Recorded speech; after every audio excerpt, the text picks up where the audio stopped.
নমস্কার সবাইকে। আশা করি আপনারা সবাই ভালো আছেন। মহুয়ার নতুন আরেকটি ভিডিওতে আপনাদের জানাই অনেক স্বাগত।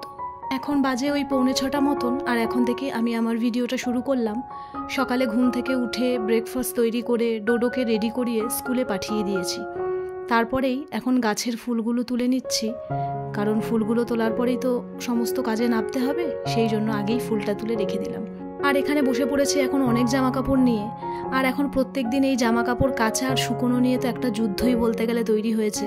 কারণ আপনারা তো জানেনই কীরকম একটু বৃষ্টি একটু রোদ আমাদের সাথে খেলা শুরু করেছে।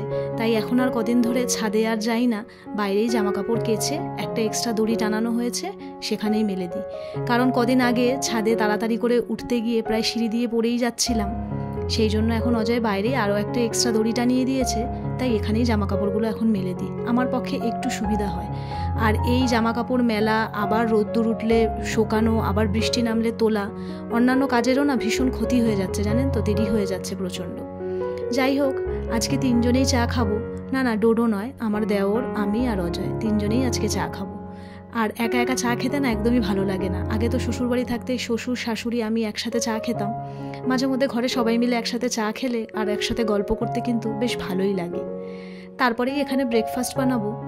অজয়ের জন্য আজকে একটু ম্যাগি বানিয়ে দেবো, আর আমি কাল রাতে পরোটা বানিয়েছিলাম, তাই 2-3টে পরোটা এক্সট্রাই করে রেখেছিলাম যে আজকে আমার জন্য আর এক্সট্রা করে টিফিন বানাবো না, কারণ আমি তো মঙ্গলবার আজকে নিরামিষ খাই।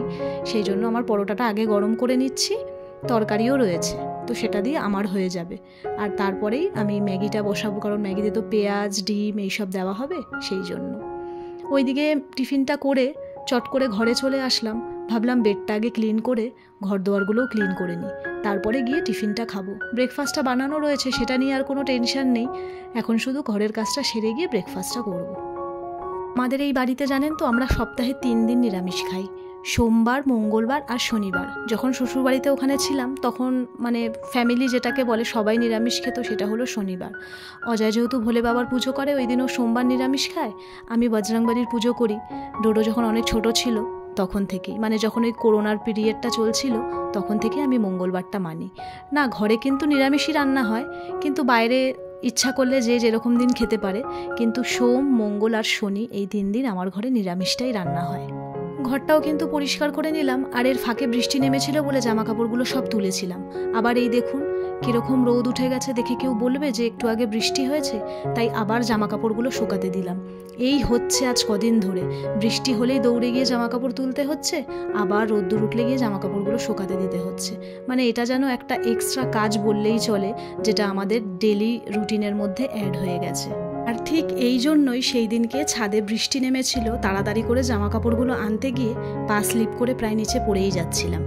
সেই জন্য আর কোনো রিস্ক নিই না। সত্যি কথা বলতে মনের মধ্যে একটা যেন কেমন ভয়ই ঢুকে গেছে, তাই নিচেই মেলে দিচ্ছি বেশ কয়েকদিন ধরে। এইবার চটপট ব্রেকফাস্টটা করে নেব। অজয়কে কিন্তু অনেকক্ষণ আগেই ব্রেকফাস্টটা দিয়ে দিয়েছি, ও খেয়ে বেরিয়ে পড়েছে। আর এই দেখুন আমার ঘরে এসেছে নতুন একটা সদস্য। এর আগের ভিডিওতেও আমি কিন্তু আপনাদেরকে ওকে দেখিয়েছিলাম। এটা হলো বাড়িওয়ালা কাকিমাদের পাখি, ওর নাম কিন্তু স্কিটু। তো কাকিমা একটা দরকারে বেরিয়েছে বলে আমার কাছে কিছুক্ষণের জন্য ওকে রেখে দিয়ে গেছে। আর দেখুন আমি তো বসে টিফিন করছিলাম, মিষ্টি খেতে এতটাই ভালোবাসে আমি নাকি কাকিমার মুখে শুনেছি। তো দেখুন কীরকম মিষ্টি খাচ্ছে, যখনই শেষ হয়ে যাচ্ছে আবার আমার কাছে আসছে, তার মানে ওকে আবার দিতে হবে। তারপর আমি যেই আঙুলের মাথায় দিচ্ছি, নিয়ে সোজা ওই লাঠিটার ওপর উঠে যাচ্ছে আর কি সুন্দর মজা করে খাচ্ছে। আমার বেশ ভালো লাগে। বিয়ের আগে আমার বাপের বাড়িতে একটা টিয়া পাখি ছিল। যখন আমাদের এই বাড়ি ভাঙাচোরার কাজ হলো, বাবা আমাকে না জানিয়েই পাখিটা অন্য একজনকে দিয়ে দিয়েছিল। আমি খুব কেঁদেছিলাম, ওকে আমি এত ভালোবাসতাম। ওর নাম ছিল বুলটাই, আর ও না ভীষণ আমাকে মৌ মৌ করে ডাকতো। বাবা বলল আমি তো জানি না তুই রাখবি নাকি, তাই আমি অন্য কারোর কাছে দিয়ে দিয়েছিলাম। তাই আমি পাখি ভীষণ ভালোবাসি। যাই হোক, ব্রেকফাস্ট করে এবার এখানে রান্নাটা বসিয়ে দিচ্ছি। আজকে তো মঙ্গলবার, তাই পনির দিয়ে আর সোয়াবিন দিয়ে রান্না করব। অজয় পনির খেতে একদমই পছন্দ করে না, তাই সবার শেষে ওই সোয়াবিনের মধ্যে ভাবছি ওকে একটা অমলেট করে ওর মধ্যে দিয়ে ফুটিয়ে দেবো। সত্যি কথা বলতে আমার বাড়িতে আমি আর ডোডো এই দুজনেই পনির খেতে একটু ভালোবাসি। আর অজয় একদম পনির পছন্দ করে না, আর আমার বাবাও না একদম পনির খেতে পছন্দ করে না। এক একজন আছে খেতে ভালোবাসে না। তো ওইদিকে আমি কিছু ফল এনেছিল, তো সেইটাকে আমি গুছিয়ে রেখে দিলাম। আর আমার আটাটাও শেষ হয়ে গেছিলো, তাই অনেক দিন হলো আটার এই ড্রামটা ধোয়া হয় না, মানে আটা শেষ হয়ে গেলেই আবার আনা হয়, আবার ঢেলে রাখি। তো তাই আজকে আটাটা এনেছে, ভাবলাম আগে এইটা পরিষ্কার করে নিয়ে তারপর এর মধ্যে আটাটা আমি ঢালবো। আমার ঘরে আনা হয় ওই 5 কেজি মতন আটা। ওই আটা দিয়ে রাতের রুটি, টিফিনের রুটি, আবার কোনো সময় রাতে ভাত খাওয়া হয়। ওই মিলিয়ে মিশিয়ে মতন প্রায় বলতে গেলে ওই 1 মাস মতন চলে যায়, কারণ ডেলি বেসিসে তো রুটি করা হয় না, কখনো ভাত খাই কখনো রুটি খাই, সেই জন্য। তাহলে চলুন, আটাটা আমার ঢালা হয়ে গেছে, এবার এটাকে জায়গা মতন রেখে দেবো। আর আমার রান্নাও হয়ে গেছে, দেখুন সোয়াবিন দিয়ে পনির দিয়ে খুব একটা ঝোল করিনি, মাখা মাখা মতো তরকারি করেছি। আর ওদিকে কড়াইয়ে আছে পটল ভাজা আর ভাত। আর এদিকে আমার সমস্ত রান্নাঘরের কাজ সারা হয়ে গেছে। এখন এই তেলের কন্টেনারগুলো ধুয়ে দিয়েছিলাম, তো তেলও ঢালতে হবে, খালি হয়ে গেছে।